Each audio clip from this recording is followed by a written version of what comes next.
ఈ మానవ దేహం అనే జన్మవృక్షం ఎలా వచ్చిందయ్యా అంటే ఏం చెప్తారయ్యా అంటే రోగ శోక పరితాప బంధనౌ వ్యసనానిచ ఆత్మ అపరాధ వృక్షాణం ఫలం ఏతాని అంటే ఆత్మ అపరాధ గత జన్మలో చేసుకున్నటువంటి ఏ యొక్క దోషమైతే ఉన్నదో ఆ పాప ఫలితంగా మనం ఈ దేహాలు ధరిస్తూ ఉన్నాం.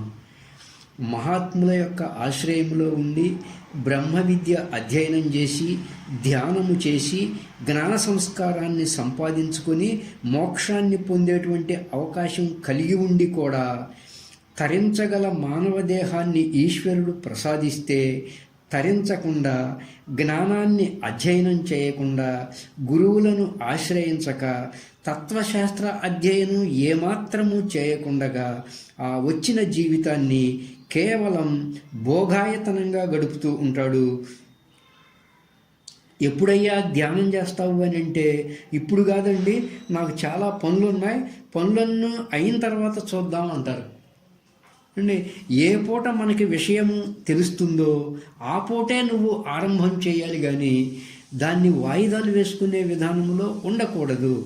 మానవ జన్మ అనేది అరుదుగా వస్తుంది, ఎంతో పుణ్య విశేషము ఉంటేనే వస్తుంది. దుర్లభం త్రయమే దేవానుగ్రహేతుకం మనుష్యత్వం ముముక్షత్వం మహాపురుష సంశ్రయ అన్నారు ఆది శంకరాచార్యుల వారు. అంటే మానవ జన్మ అనేది బహు అరుదుగా వస్తుంది, ఎంతో పుణ్య విశేషము ఉంటేనే వస్తుంది. కాబట్టి ఈ దేహం ఉండగానే పరమాత్మను తెలుసుకుని ఆయనను ధ్యానించి జ్ఞానాన్ని ఆర్జించటం అనేది చేసినట్లయితే తిరిగి మరలా ఉత్తమ దేహాలే వస్తాయి. జ్ఞాన విజ్ఞానాలు ఆర్జించి స్వరూప జ్ఞానాన్ని పొందినట్లయితే తిరిగి మరలా జన్మే ఉండదు. అందుకే కఠోపనిషత్తులోను భగవద్గీతలోను కూడా ఊర్ధ్వమూలం అవాక్శాఖం అన్నారు. అంటే లోన ఉన్నటువంటి మాయ అనే భాగానికి సంబంధించి ఉన్న వృక్షాన్ని అశ్వత్థ వృక్షము అన్నారు. ఆ అశ్వత్థ వృక్షానికి క్రింద ఉన్న కొమ్మలు ఏమిటి అంటే అహంకారము, బుద్ధి, మనస్సు. అంటే కారణ శరీరము, స్థూల శరీరము, సూక్ష్మ శరీరము, ఇవే ఆ అశ్వత్థ వృక్షానికి క్రింద ఉన్న కొమ్మలు. ఈ కొమ్మలకు మూలమై ఉన్నటువంటి దానిని మహాకారణము, నాలుగవది శ్వాస అన్నారు, లేదా దాన్నే మాయ అన్నారు. వ్యష్టిగా దాన్నే అవిద్య అన్నారు. ఆ మాయా సంబంధమై ఉన్నటువంటి మహాకారణము ఈ కొమ్మలకు మూలమై ఉన్నది. అంటే అహంకార, బుద్ధి, మనసులకు ఈ మహాకారణం అనేటువంటిది మూలమై ఉన్నది.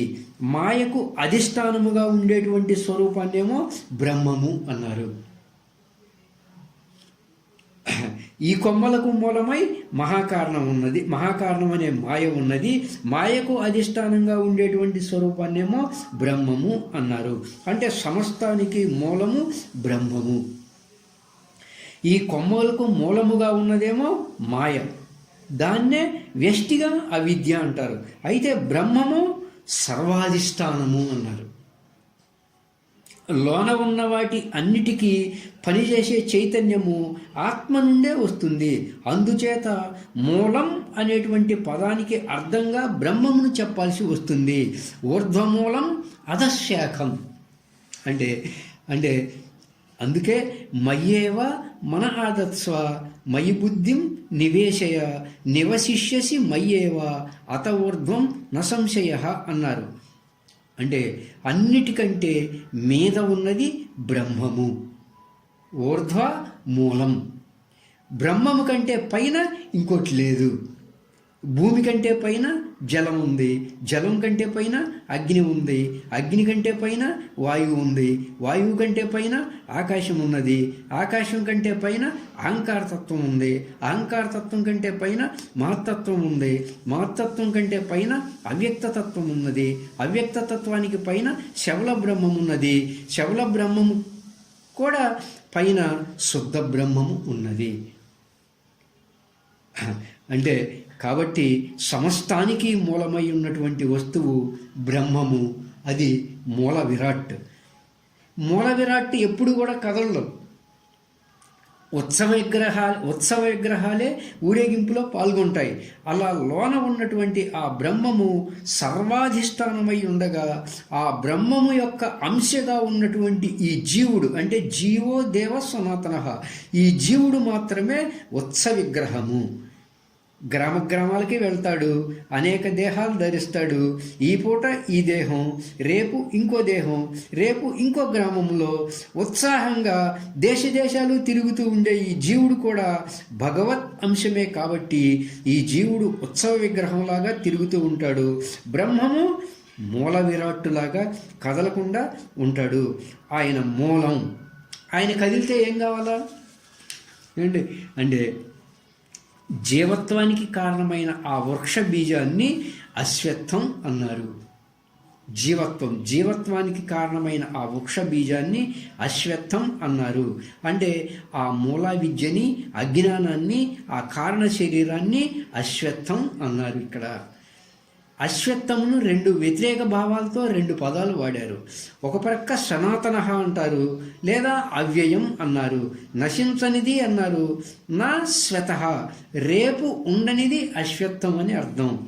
అనగా స్వరూప జ్ఞానం పొందకపోయావా, బ్రహ్మజ్ఞానం పొందకపోయావా, అంటే జాగ్రత్త సుషుప్తిని పొందకపోయావా, అంటే జాగ్రత్త సుషుప్తి అనేటువంటి యోగ సమాధిని పొందనంత వరకు అది అవ్యయం, నశించదు. ఏది? అజ్ఞానము లేదా మూలా విద్య. ఏనాడైతే గురువు ద్వారా బ్రహ్మోపదేశాన్ని పొంది ఆ మనసుని అంతర్ముఖం చేసి నీ లోపల ఉన్నటువంటి యొక్క స్వరూపానుభవాన్ని పొందగలుగుతావో, ఆ పొందిన మరుక్షణమే అది లేకుండా పోతుంది. కాబట్టి అశ్వత్థం అన్నారు. అంటే మనలో అనాదిగా దాగి ఉన్నటువంటి ఏ అజ్ఞానం అయితే ఉన్నదో అట్టి ఆ అజ్ఞానము స్వరూప జ్ఞానమును పొందినప్పుడు మాత్రమే పోతుంది తప్ప మరో రకంగా పోయే విధానం అంటూ లేదు. చీకటి పోవాలి అంటే ఏం రావాలి? వెలుగు రావాలి. అలా పోకపోతే అవిద్య అవ్యయము అన్నారు. అలా పోలేదనుకో అవిద్య అనేది, అజ్ఞానము అనేది అవ్యయము. అంటే అవిద్య అనాదిగా ఉన్నటువంటి అజ్ఞానానికి అంతము, నశింపు ఉన్నది. ఎప్పుడంటే స్వరూప జ్ఞానమును, బ్రాహ్మీ అనుభవాన్ని, బ్రాహ్మీ స్థితిని పొందిన పూటనే పోతుంది. కాబట్టి అశ్వత్థం అన్నారు. స్వరూప జ్ఞానం పొందకపోయావు అంటే వ్యయమే లేదు, అది అవ్యయం అన్నారు.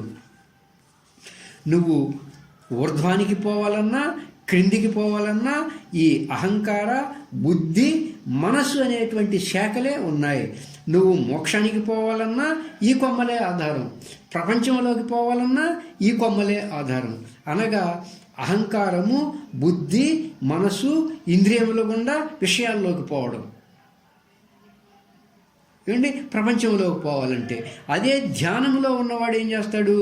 మనసుని బుద్ధిని అహంకారంలో, అహంకారాన్ని బ్రహ్మములో లయింపజేసి బ్రహ్మమును, స్వరూప జ్ఞానాన్ని పొందుతూ ఉన్నాడు. కాబట్టి నువ్వు నీ వైపుకి పోవాలి అన్నా, అంటే నీ స్వరూప జ్ఞానం వైపుకి పోవాలి అన్నా, నీలో నీవు ఐక్యం కావాలి అన్నా ఈ కొమ్మలే ఆధారం.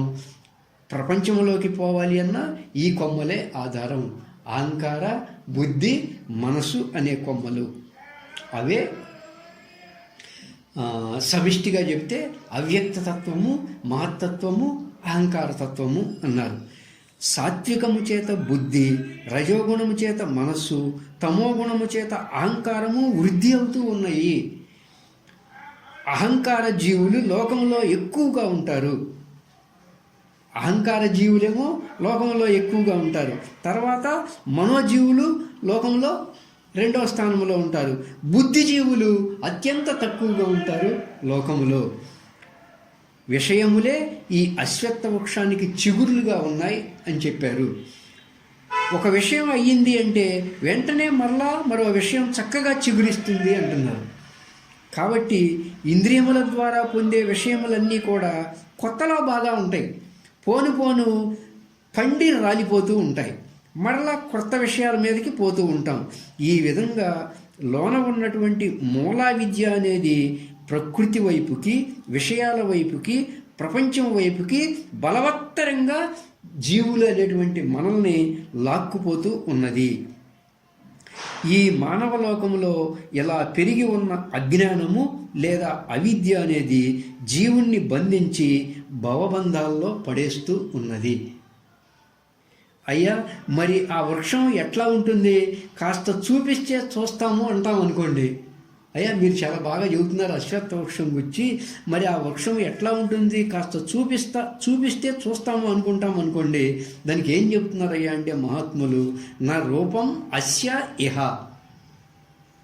నా రూపం అస్య ఇహ తదోపలభ్యతే న అంతో నచ ఆది నచ సంప్రదిష్ట అశ్వత్థమేనం సువిరూఢమూలం అసంగశస్త్రేణ దృఢేన చిత్వా. నా రూపం చూడటానికి అవకాశం లేదండి దాన్ని. తదోపలభ్యతే, మరి ఎప్పుడు పోతుందో ఆ వృక్షం? నా అంతః, అంతము తెలియదు, ఎప్పుడు పోతుందో కూడా తెలియదు. నచ ఆదిహి, పోనీ ఎప్పుడు ఏర్పడింది అది అంటే అది కూడా తెలియదు. అజ్ఞానం అనేది ఎప్పుడు ఏర్పడిందో, ఏనాడు వచ్చిందో కూడా తెలియదు. సంప్రతిష్ట, బాగా పాతుకుపోయి ప్రతిష్ట అయి ఉన్నది. అశ్వత్థమేనం సువిరూఢ మూలం, మన లోపల అజ్ఞాన రూపమై ఉన్నటువంటి యొక్క ఆ మూల వృక్షము, అజ్ఞానపు వృక్షము అంటే అజ్ఞానపు సంబంధ వృక్షము, అది బాగా పాతుకుపోయి ఉన్నది. అనేక జన్మలుగా పాతుకుపోయి ఉన్నది. మనం కూడా ఏం చేస్తున్నామయ్యా అంటే ఆ వృక్షానికి ఇంకా ఇంకా నీళ్లు పోసి, ఇంకా ఇంకా ఎరువేసి, ఇంకా ఇంకా పాదులు చేసి పెంచుతూ ఉన్నాం.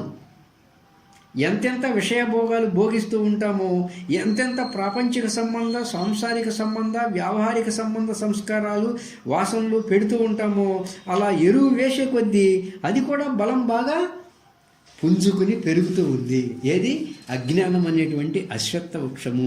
కాబట్టి మన వ్యవహారం ఎలా ఉందయ్యా అంటే ఆ వృక్షాన్ని తెగనరికేటువంటి విధానంగా మన వ్యవహారం లేదు. ఆ వృక్షాన్ని బాగా పెంచి పోషించే వ్యవహారంగానే మన క్రియలన్నీ కూడా ఉన్నాయి. కాబట్టి అట్టి వృక్షము బాగా పాతుకుపోయింది. కాబట్టి మనం ఎంతకాలమైతే ఈ ప్రవృత్తి మార్గంలో పయనిస్తూ ఉంటామో, విషయభోగాల్లో సంచారం చేస్తూ ఉంటామో, రాజసిక తామసిక సంబంధమైన కార్యాలే ఆచరిస్తూ ఉంటామో, అలాంటి విషయాలకు ఆహార విహారములు మనం చేసే కొద్దీ అది ఇంకా ఇంకా బాగా బలపడుతుంది, నీకు అనంత దేహాలను ప్రసాదిస్తుంది. అయితే ఓ మహాత్ములారా, ఎవరైతే అలాంటి వృక్షాన్ని ఛేదించి వేసి నాకు ఈ వృక్షం వద్దు, ఏ వృక్షం? అజ్ఞానం అనేటువంటి అశ్వత్థ వృక్షం, ఈ భవబంధాల యొక్క విధానము వద్దు అనుకున్నట్లయితే వాళ్ళు ఏం చెయ్యాలి అంటే అసంగ శస్త్రేణ దృఢేన చిత్వా, అంటే నరికివేయమన్నారు. ఏ కత్తితో? అసంగ శస్త్రముతో. అంటే ఏ ఊరిలో దొరుకుతాయి ఇవి అంటే దృఢమైనటువంటి వైరాగ్యముతో అన్నారు. అసంగ శస్త్రాన్ని పూని ఆ వృక్షాన్ని నరికివేయమన్నారు. ఏదయ్యా ఆ అసంగ శస్త్రము అంటే గురువుల ద్వారా బ్రహ్మోపదేశాన్ని పొంది బాహ్య ప్రపంచ వస్తు విషయాల భావన నుంచి, దేహభావం నుంచి, మనసు యొక్క ఆలోచనల భావన అంటే ఆ తాదాత్మ్యత నుంచి విడగొట్టి ఆ మనసుని వశం చేసుకుని ఆ గురువు యొక్క సూటిలో ఆ మార్గములో ప్రవేశింపజేసినట్లయితే అది అసంగ శస్త్రము. అంటే సంగము అంటే ఆ మనసు అనేది బాహ్య ప్రపంచ వస్తు విషయాలతో, దేహంతో, మనసు ఆలోచనలతో తాదాత్మ్యత చెంది ఉన్నది. అలా తాదాత్మ్యత చెంది ఉండటమే సంగము. అలాంటి ఆ సంగము నుండి మనసును వేరు చేసి కేవలము ధ్యానము ద్వారా, కేవలము యోగము ద్వారా నివృత్తి మార్గంలో పయనింపజేసేటువంటి ఆ అసంగ శస్త్రము ద్వారానే వృక్షాన్ని ఛేదించాల్సి ఉంటుంది. అట్లు ఈ వృక్షాన్ని ఛేదించిన వారే వేద విదుడు అని చెప్తున్నారు. ఆ విధంగా అందరము కూడా ధ్యానము ద్వారా నివృత్తి మార్గములో పయనించి ఆ అసంగ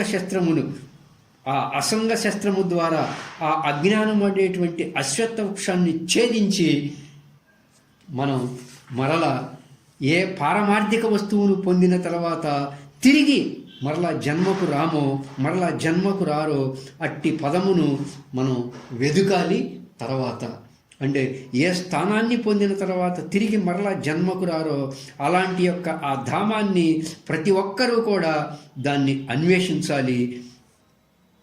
అంటే ఈ సంసార వృక్షానికి ఈ విశ్వానికి ఆధారమై అధిష్టానమై ఉన్నటువంటి ఆ బ్రహ్మమును ప్రతి ఒక్కరూ కూడా తమ ధ్యాన ప్రయత్నము ద్వారా తమ యోగ ప్రయత్నము ద్వారా అన్వేషించాలి.